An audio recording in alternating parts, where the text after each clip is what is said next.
okay. Are we doing this? Oh, okay. Oh, hey, what's up? Okay. All these awkward fucking intros. Oh, hey, what's up? Fine. I'll just do intros from now on, guys. Oh, okay. I was waiting for somebody to say something. I was like, okay. Oh, okay. We are doing episode 2.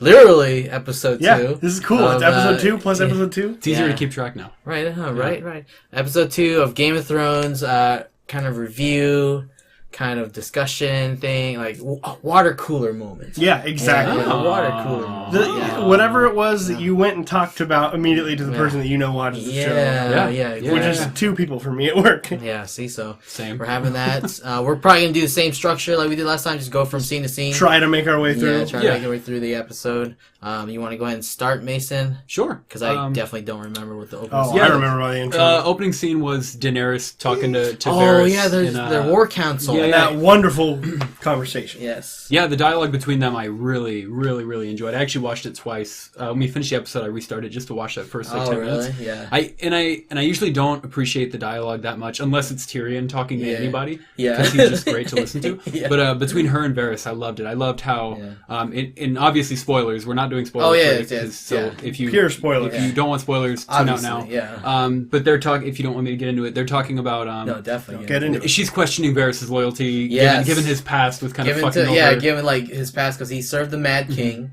he served Robert Baratheon. Yep. He served Joffrey. All these guys who got fucked. Yeah, pretty much. And she's just asking. She's like, "Am I going to be the next one on your hit list?" I think his response was the most perfect response anyone could have given. He kind of and you guys can break it down a little bit further, but he kind of responds with like, if you fuck up, I'm going to either tell you or leave you. Like, I'm with you because I think you're doing the right thing. Yeah. His priorities lie within the realm rather than within the person. He doesn't believe in that blind faith kind of thing. Which I love Varys for I that love reason. that. And I never really felt any kind of connection with Varys up until now. It's kind of like my feelings with Littlefinger. Yeah. Like, he's kind of a creep. Yeah. He's kind of like a weird creep with a lot of spies. I never felt he was a creep. I've always felt both of weird. those. To me, a creep has kind of a connotation.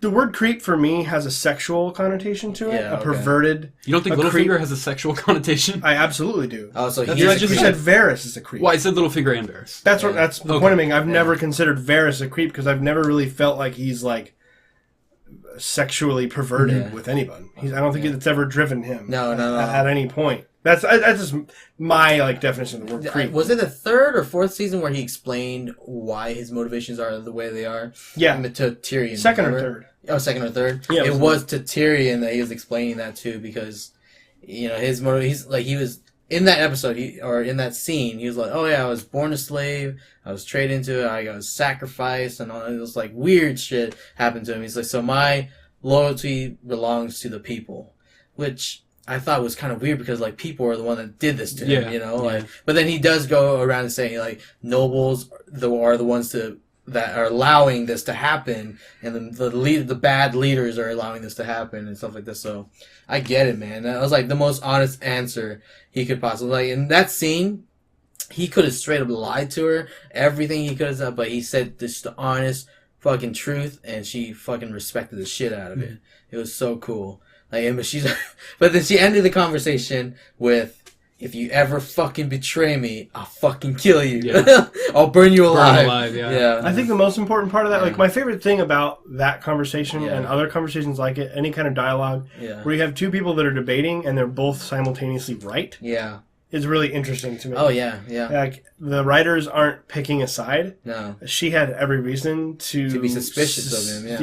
You'll be suspicious of him. He has had every reason in the past to do what he did. Yeah. And at the end, the final thing with Varys telling her that he wants to represent the people and that he's there, for the realm, and her saying, well, if you ever feel that I'm not representing the people, I want you to tell me as straightforward as you are telling me this now, not betray me. Yeah. Because she appreciates the honesty. Yeah. So it's like I like them both a lot. Absolutely. It was really cool. And I know that she said she would burn him, but there was kind of a look on her face and a look on his face where I'm sure she would if he betrayed her, but like, I think they both know that's not really the case, and it's just like she's like being a dragon. No, absolutely. I loved that scene though. That dialogue was great. Yeah, that dialogue was awesome. But yeah, just to round up the thoughts there, I feel like that scene was so needed because, like, you're right, both sides are correct. Yeah. But, Varys, justified everything that he did. He's like, I had to do what I do to survive. He's like... Yeah, I thought he was as honest as he could have been. I think she completely understood. And Ian, like what you were saying, they almost... When she threatened to burn him, it almost seemed like a friendly joke. It really did. Like, I'll fucking kill you. She had a little, just a little upturn. And he smirked as well. And, they both knew that, well, she might really do it. Yeah. It's not going to come to that. Yeah. What did you guys think of your kind of smaller chat with Lady Tyrell?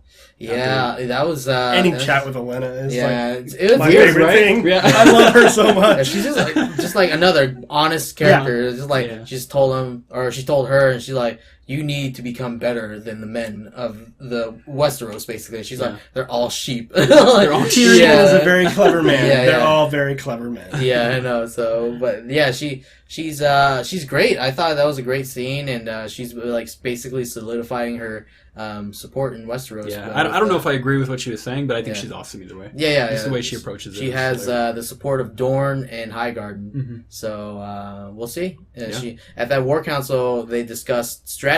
Mm-hmm. So the strategy for Daenerys to conquer Westeros is not to march her Unsullied and her Khal horde on them. It's to conquer them from within, basically, using their own Westeros men, cut off and their armies, supply chain, not to justify Cersei's claims. Yeah. Because I think the War Council came right after the scene where it skips to the throne room. Yeah, and Cersei is what she always does. She's the complete opposite of Olenna and Varys, where everything is being twisted, and the truth is being totally distorted to fit her view of the world. Yeah. So it's so hard Cersei to listen to her talk about Cersei was so that leading to the next scene, Cersei was like, oh yeah, this dragon queen is leading a army of savages and stuff like that. Yeah. And she called upon the I guess the Highgarden, the Tyrells are having a civil war amongst their own house, and so they're calling all the minor lords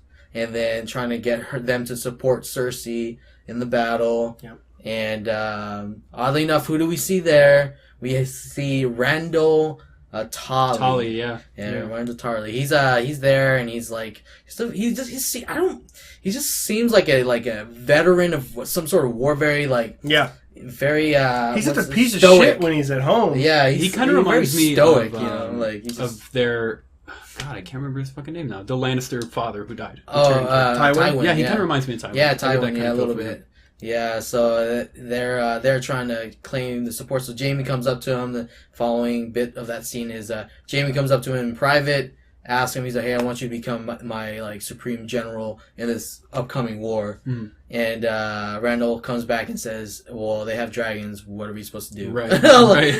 So, yeah, and they're like, I don't know. So it's going to be crazy, dude. Really going to be crazy. Yeah, that leads me into my one complaint about this episode, and it might be a complaint that doesn't come to fruition, which I hope it does. That's when they jump into the dungeon. Yeah. And they show how they built a giant ballista to fire at dragons. So if the writers are not cowards, then when we get to the point where that ballista needs to be needed, the arrows on that are going to bounce right off the dragons. Because you don't spend all this fucking time talking about dragons. Dragons. Here they are. Oh my god, the dragons. Oh, here they are. They're so badass. And then they fly in, they get shot with a fucking ballista and die. Yeah. I feel like, if they do that, even with one, to me, it's just even fucking... With one?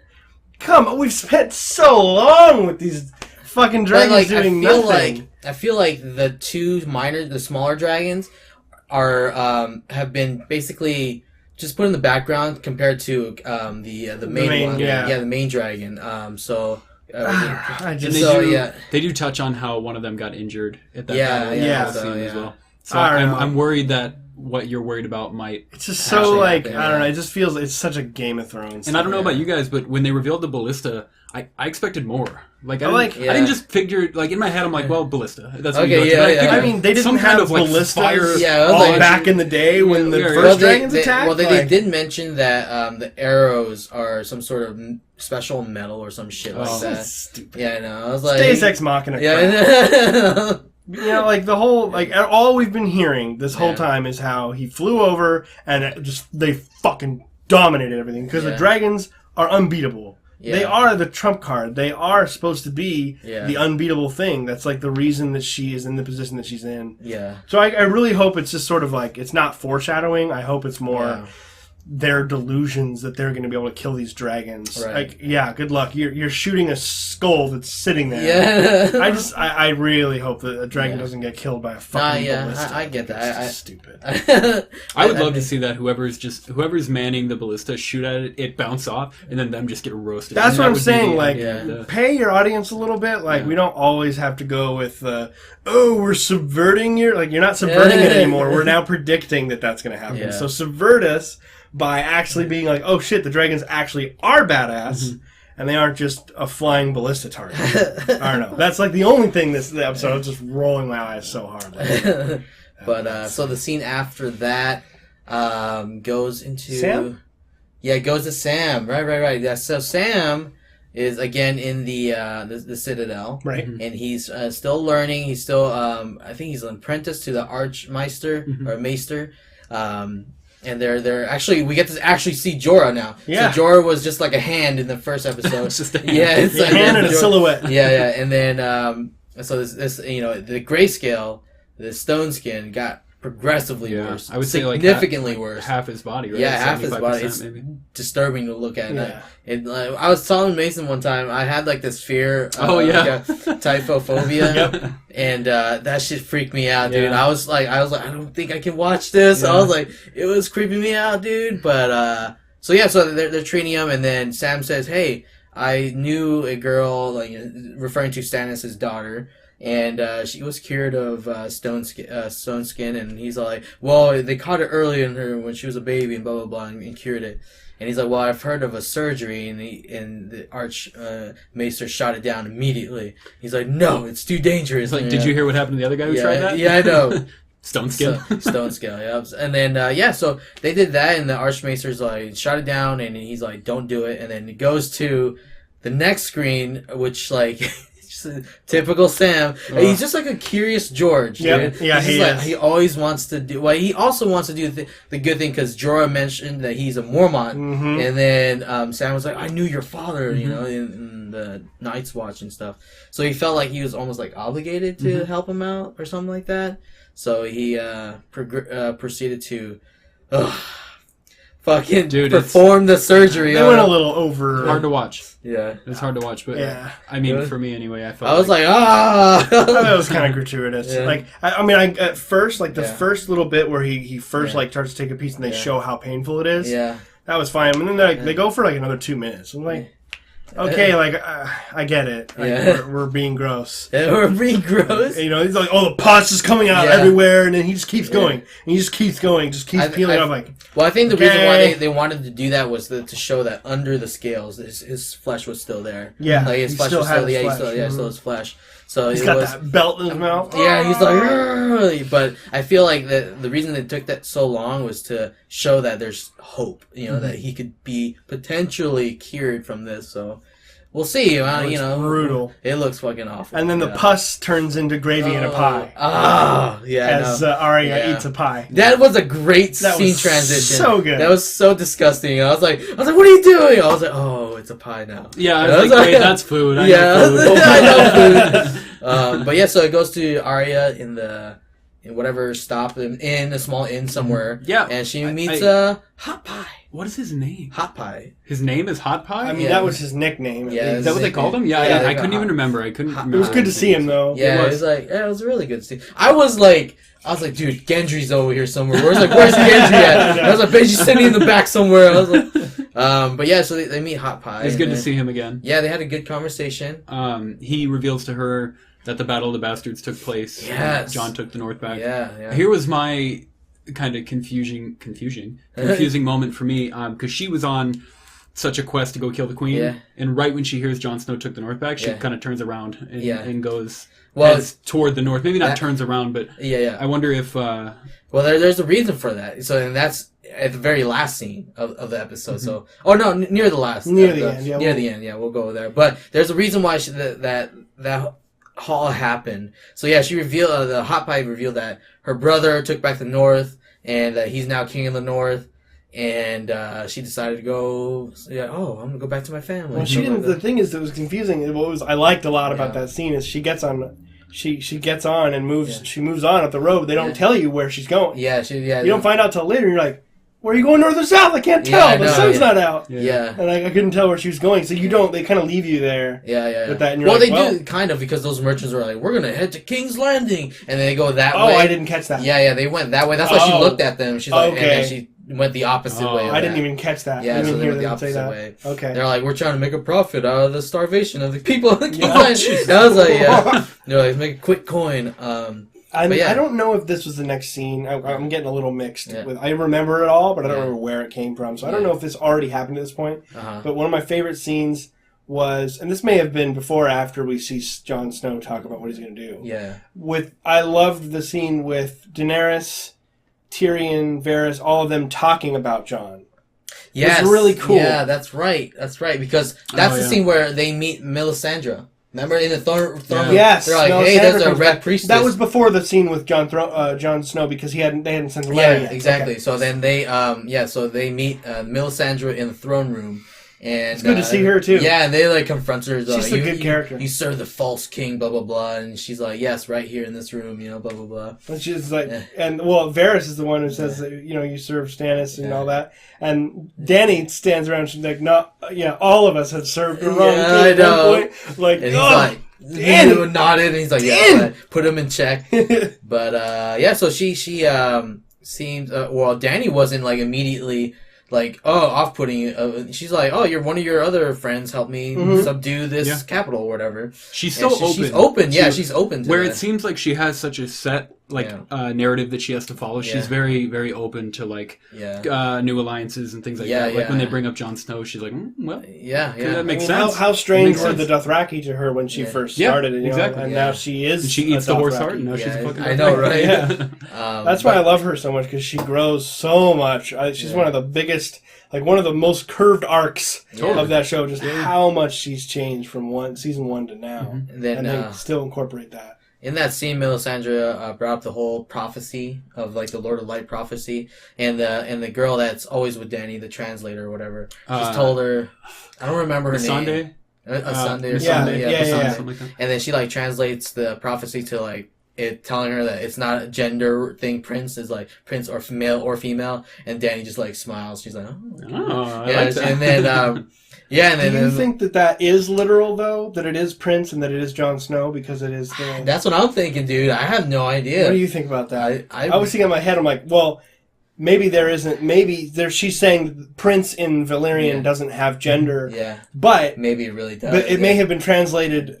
Or Jon Snow, not incorrectly translated. Because here's the reason why I think it is Jon Snow is because the Lord of Light actually brought him back. The Lord of Light has literally done nothing for Dany. He is the son of fire and ice. Yeah, Stark and Targaryen. Yeah, so that's what I'm saying. Not. And Daenerys hasn't seen or haven't experienced any of his miracles yet, since ever. She hasn't seen any of it.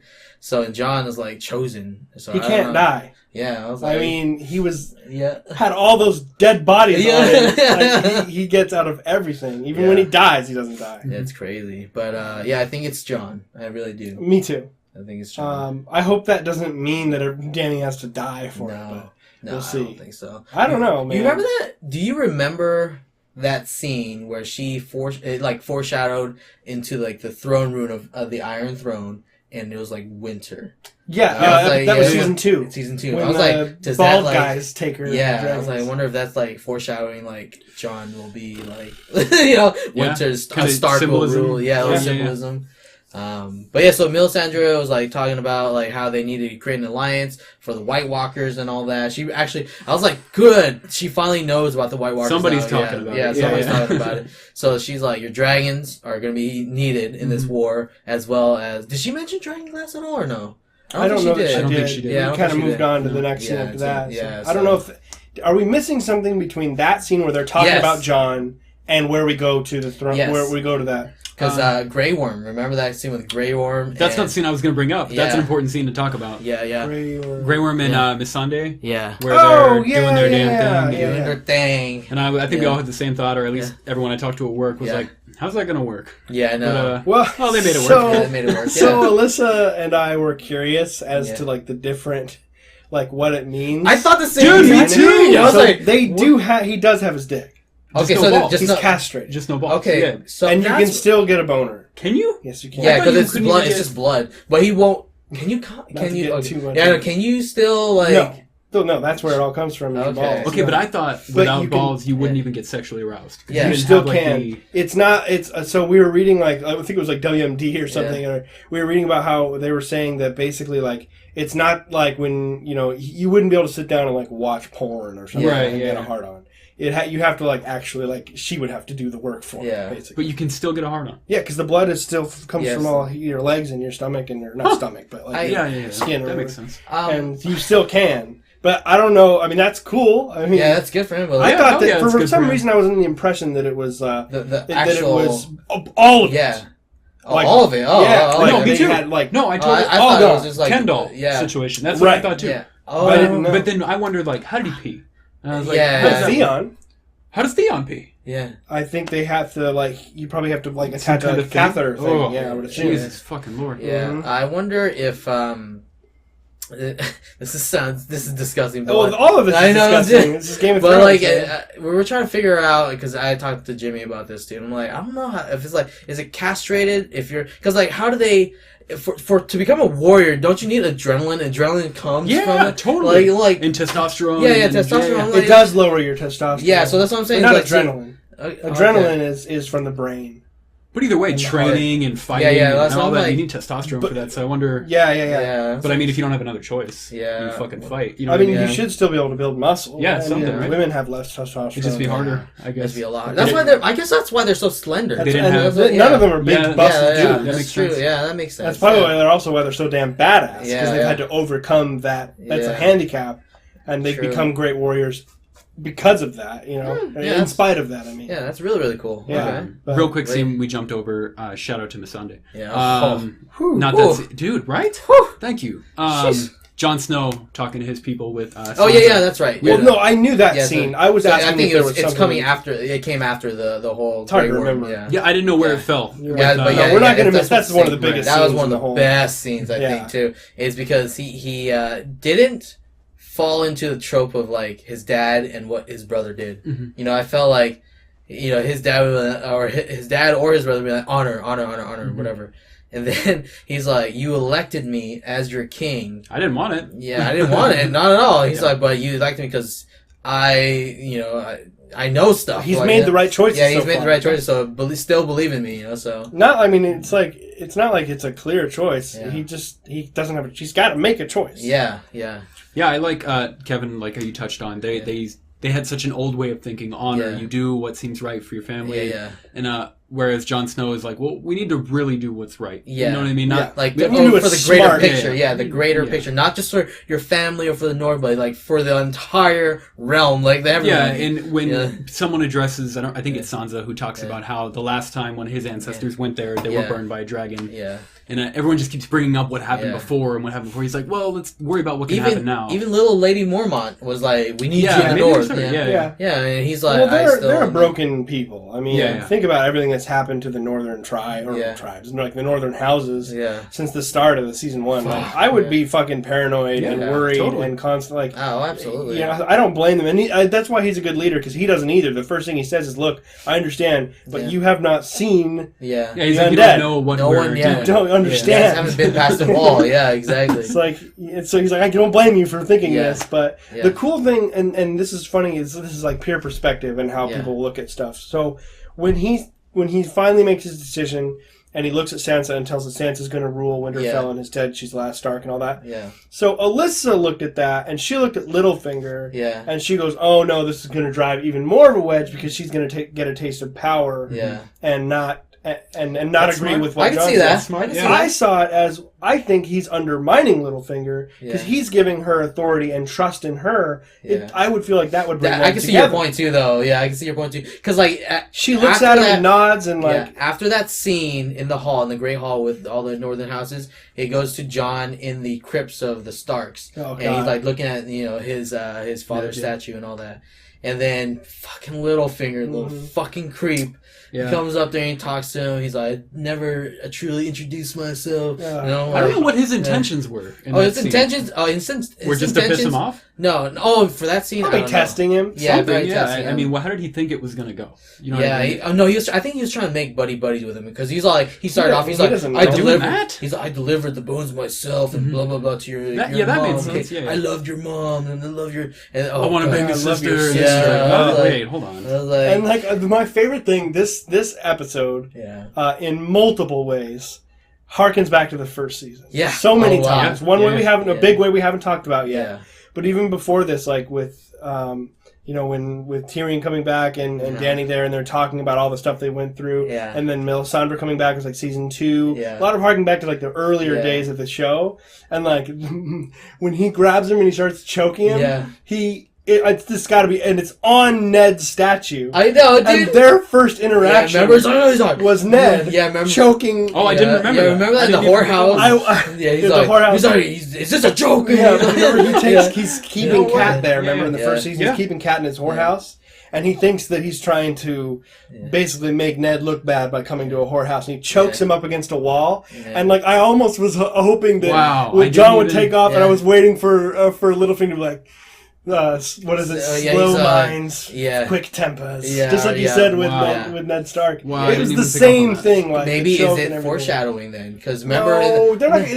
No, because of what? John getting beheaded? No, because Peter Baelish betraying them. Remember? Oh yeah. He's all like, "You should have listened to me." He's like, because I'm like, Baelish definitely has an ulterior motive. Every time, of course. And I don't. It's not just like banging Sansa. It's not just that. No. I think he really, truly thinks that he should be king of the North and the Vale. I was like, oh god. I was like, he's gonna do something really shady, and I think Alyssa's on the right thought train right there because he has definitely something planned. So she's worried that giving Sansa, he's going to be able to try and manipulate her during this time. But with that theory, you're undermining Sansa's capabilities of all the stuff that she's gone through just as much as Dany. I don't feel like she's going to fall for his bullshit. Exactly. That's what I'm saying. So if I'm hoping that Jon and Sansa I truly believe that Sansa will be smart enough to. So I do too. So. And I'll be really disappointed if she's not. And I think that comes from Ian, what you touched on. I think it was you who talked about how when Jon left her in charge, she kind of gave him a nod. And there was that mutual understanding now. There was no friction. I believe in you. You believe in me. Like, we got to work together. We can't keep fighting on this stuff, you know. Because she challenges him right in the opening of that scene. And I like that she's willing to do that. She's doing it again. You remember he talked about it. He's like, don't challenge me. Yeah, I know. It bugs me that he told her not to. But she's doing it. Yeah, she's still doing it. So which is important. Yeah, but I don't think it's a bad thing to have someone openly challenge you. No, you know, like he's not Joffrey. The North needs to change, and those old archaic ways needs to become sort of like a Greek republic, or you know what I mean, like. They got to stop with the kings and the emperors and all that shit. I know. And then the next scene is the next scene is so Arya is heading north. Yep. And she has like a little fire going on. Hearing the noises. Hearing some noises in the woods, and it turns out to be a pack of wolves. And then who shows up? Nymeria, her old direwolf, showing up. So cool. I've been waiting for that dog to come back for so many seasons, and I forgot about it. I know. And then she starts talking to Nymeria, and just talking to her, saying, "Hey, come to the north with me," blah blah blah. And then at the end, Nymeria just turns her around and just leaves. Goes back. And then she whispers, "That's not you. That's not you." And that's back to season 1. Yeah, back to season 1 when Ned was explaining. He's like, "You could be a lady of a castle, blah blah blah," and she tells him, she's like, "That's not me." Mm-hmm. And I think the reason that was said was because Arya decided to go to her family instead of going to her King's Landing and killing Cersei. So I feel like with Maybe that she'll change her event, mind. with that event, I feel like she's gonna go back to south because.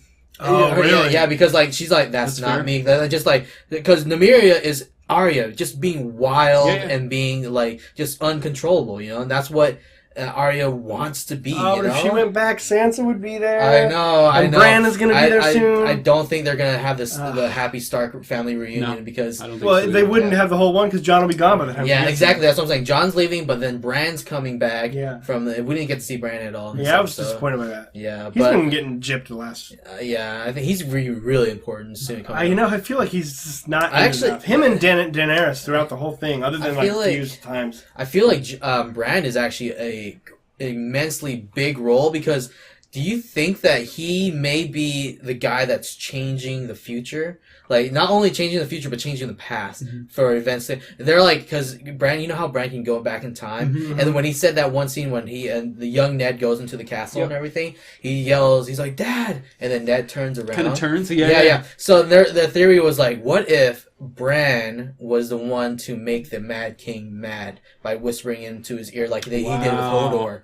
But then the reason why they're saying that is because the Mad King created that green fire thing. He's like, wildfire. Maybe they will use that to fight the White Walkers. They're like, so maybe Bran put things into events where they could make stuff like that. You know what I'm saying? Like, I mean, that's a deep cut. Yeah, but that's a big twist. I like it. That's the kind of the kind of twist which I won't bring up. It's a similar twist. That I won't spoil, like Westworld. Yeah. When you find out that one character is actually that's pretty similar. So good. That's pretty similar, though, right? Like the fact that this entire time, a character has been affecting it and you didn't even know. Coincidence? Both HBO series. I know. Crossover? Yeah. So Nymeria, I honestly think she'll go back south because family is not her thing, so she wants to be wild and be an assassin and all that stuff. So, and then final scene, unless you guys want to have to say something. Final scene. That was the best part of the show. I think so too. It was cool to have. It was so sad, but it was so cool. But it was sad, but so I don't feel bad for the Dornish bitch. Yeah, I'm sorry. I don't like her. Oh no, I mean the Nymeria when Nymeria left, and I was like, oh, that's so sad. Oh, okay. I was like, Dornish bitch. Wait, but no, the last scene. So the very last scene is you guys want to explain on the ship. Yeah, the true Greyjoy fleet. Yep. With Yara and Theon. What's the Dornish queen's name? I can't think of her name right now. Oberyn's ex. Don't know. I can't think of her name. I don't remember. I just want to call her Naomi because that's her character in Rome. Oh, really? She's excellent in that show. I love her. It's her and her 3 daughters on the ship. So, and then Theon and of course Yara. And dude, I thought it was something was about to go down. It was about to go down. I was like, oh, this is gonna be awesome. The next step was it going down. So Yara was just sitting there and then like making Theon very uncomfortable. Yeah, Theon's like, damn. Like, if only I had a dick. Yeah, I know. But then, so no, of course he touched her pussy before. But no, but she was hitting on him. That's right, yeah. But yeah, so then she was hitting on Yara, and they're like gonna get it on. Yep. But foreign invaders. I was like, oh yeah. But then, bam! Out of nowhere, the fucking ship gets rocked. Dude, ship gets hit. Her fleet gets hit hard. I'm like, how the fuck did no one notice this? I mean, I guess it was misty or whatever, fog or whatever. But then, dude, that scene was so cool when that the bridge comes down. Yeah, the bridge. And Euron's on it. Euron, but that scene where like just like fire coming out of the back of the sails, and it was just like, I was like, I'm glad that because I didn't really care for his character. I thought he was really kind of lame. Yeah. So I'm glad that they showed him that he's a fucking badass. So at least there's like I don't like him obviously, but we know he's a badass. He's of substance now. It's like okay, so I felt like he was kind of a joke, to be honest, before this. Like, he hadn't shown me anything. Like, he just showed up and just demanded all this stuff. He's kind of crazy. Yeah, exactly. And he goes up and tries flirting with Cersei. It's because he hasn't earned our respect. But then he jumps onto that fucking ship and just destroys split heads with his two-handed axe. I was like, that's legit. I was like, holy fuck.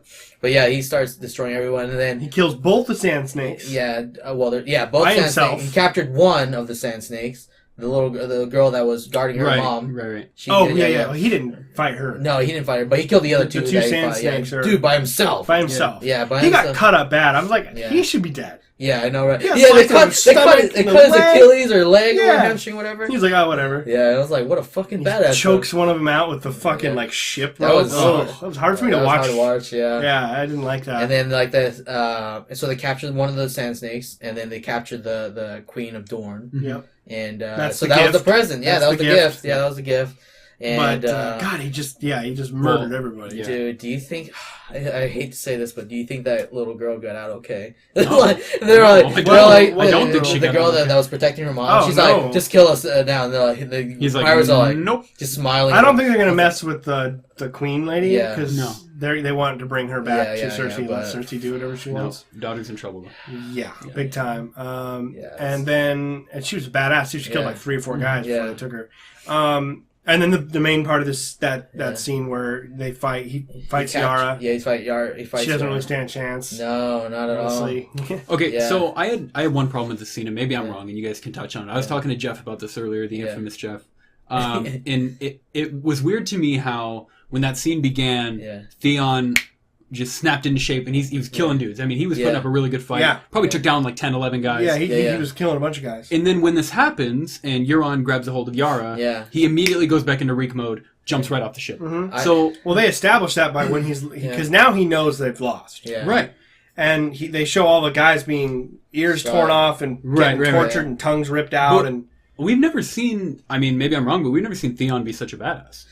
I mean, maybe when they... I don't know that he was really being a badass. I only killed saw like him 10 guys. Yeah. Did he? Like, I didn't really see him kill 10 guys. Either way, he survived he the killed whole thing. a couple guys. Either I think there's an underlining a theme to that. I don't think you just get over being tortured like that. No, but I don't think he actually fell back into being Reek. Mm-hmm. I think he was actually thinking about it. Yeah, he teared up a little bit, but I think he made a decision. He's like, I'm going to save myself so that I can help later on, because this is a no-win situation. Yeah, because like I don't think you don't think that it was just purely out of like it just he was so scared and he jumped off and he was like, like he wasn't like he was like jumped off like I'm gonna say like he freaked the fuck out and like his mouth was all open and he ran, he jumped all scared off the side. And then if you watch the thing after the show, the writers talk about how they were saying you don't just get over the torture, and we didn't think that it would make sense for him to become this big damn hero.